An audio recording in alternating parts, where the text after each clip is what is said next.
धन्यवाद शिंदे साहेब. महायुती सरकारचं 6वं अधिवेशन हे उद्यापासून सुरू होत आहे आणि मला हा विश्वास आहे की या अधिवेशनाच्या माध्यमातून गोरगरीब आणि सामान्य माणसाचे प्रश्न सोडवण्याकरता आम्ही पुढाकार घेऊ. खरं म्हणजे 1 महिना हे अधिवेशन चालणार आहे, 4 आठवड्याचं अधिवेशन आहे आणि मला याही गोष्टीचा अभिमान आहे की महाराष्ट्र विधानमंडळ एक असं विधानमंडळ आहे की देशामध्ये सर्वाधिक काळ आणि सर्वाधिक दिवस अधिवेशन हे महाराष्ट्र विधानमंडळात होतं. आमची संख्या ही अभूतपूर्व असली तरी आम्ही कुठेही अधिवेशनाचे दिवस कमी करा असा आग्रह बिझनेस ॲडवायझरी कमिटीत केला नाही. कारण अधिवेशन एक असं माध्यम असतं की ज्यातनं सर्वसामान्य लोकांना आपण न्याय देऊ शकतो.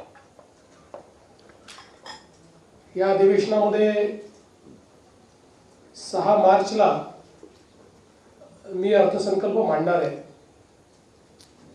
खरं म्हणजे माननीय अजितदादा पवार यांनी या अर्थसंकल्पाकरता प्रचंड तयारी केली होती आणि एक चांगला अर्थसंकल्प देण्याचा त्यांचा मानस होता. दुर्दैवाने हा अर्थसंकल्प मांडण्याची वेळ ही माझ्यावर आलेली आहे. एक अर्थमंत्री म्हणून अजितदादांना जे मी जवळून बघितलं, कुठल्याही मुख्यमंत्र्यांना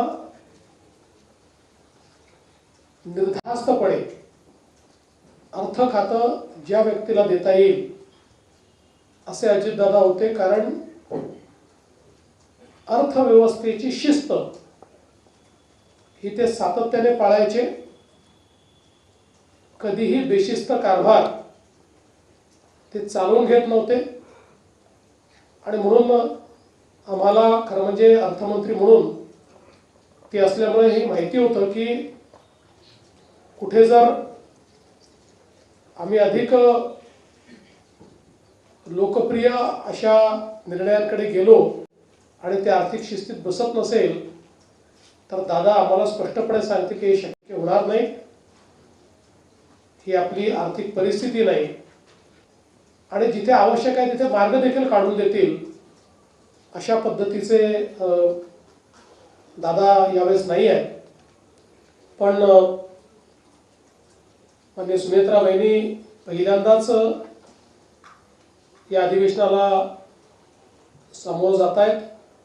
राज्यसभेचा त्यांचा अनुभव आहे, विधानसभेत पहिल्यांदाच विधानमंडळात त्या येत आहेत. पण मला विश्वास आहे की अनेक वर्षाचा जो त्यांचा अनुभव आहे त्यामुळे त्या देखील अतिशय ठामपणे ज्या पद्धतीनं दादा भूमिका मांडायचे तशा पद्धतीनं या अधिवेशनाला सामोऱ्या जातील. खरं तर आपल्याला कल्पना आहे की या अधिवेशनामध्ये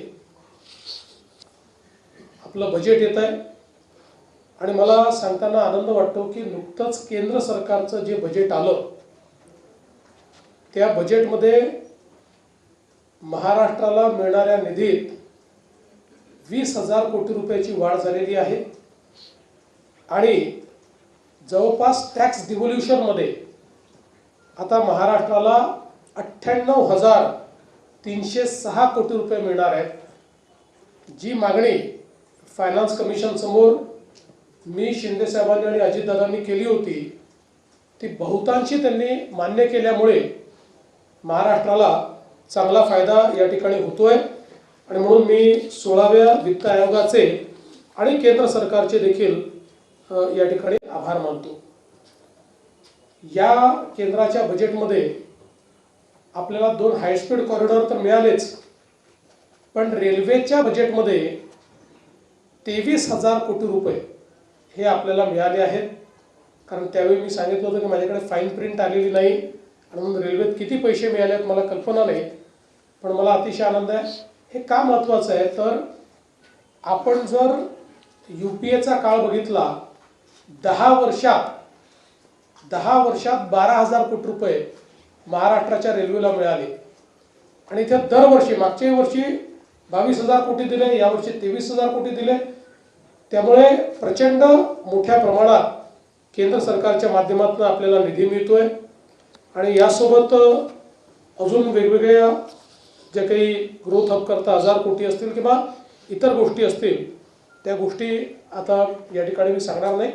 त्यामुळे एकूणच आपलं जे काही आपला अर्थसंकल्प आहे आपण हा केंद्रीय बजेट नंतर याकरताच घेतो की आपल्याला एकदा अंदाज आला की केंद्र सरकारकडनं किती पैसे मिळणार आहेत तर आपलं बजेट हे बऱ्यापैकी वास्तविक अशा पद्धतीनं होतं तर या सगळ्या गोष्टीचा अंतर्भाव आज त्या ठिकाणी आपण करणार आहोत.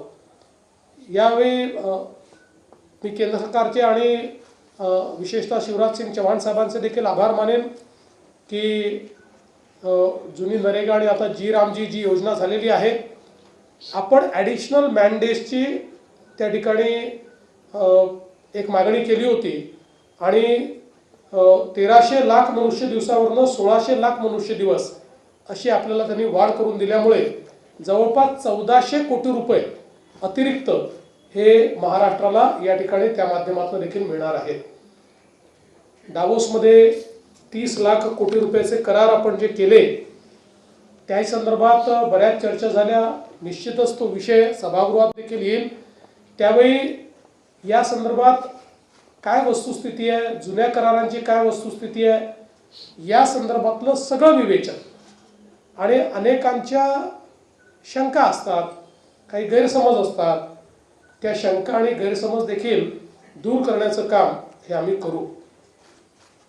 इंडिया AI समिटमध्ये महाराष्ट्राने चांगलं पार्टिसिपेशन केलं आणि विशेषतः आज आपण AI फॉर ॲग्रिकल्चर अशी एक आंतरराष्ट्रीय